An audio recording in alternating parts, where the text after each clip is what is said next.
English ज्याला शिकायचे असेल त्याने शक्यतो साऊथ इंडियामध्ये जाऊन राहावे. किमान 1 ते 2 महिने जरी तिकडे राहिले तर तुम्हाला हिंदी कमीत कमी वापर करायचा आणि इंग्लिशमध्ये जास्त बोलण्याची सवय ठेवायची. म्हणजे तुमची इंग्लिश सुधारते. बघा, इंग्लिशमध्ये आधी वाक्य बनवावं लागतील तुम्हाला. ग्रॅमर ही गोष्ट नंतरून येईल. किमान स्वतःच्या तोंडातून जे इंग्लिश शब्द सुटतील ते समोरची व्यक्ती बघेल आणि ती त्यानुसार रिस्पॉन्ड करेल. तर ह्याच्यासाठी तुम्हाला ग्रॅमर आलंच पाहिजे अशी गोष्ट नाही. इंग्लिश बोलण्याच्या प्रॅक्टिसला तुम्हाला ग्रामर आलंच पाहिजे ही गोष्ट नाही.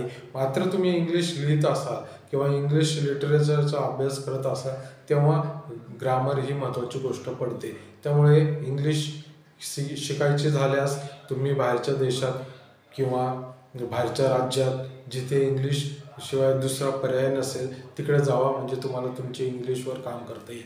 थँक्यू.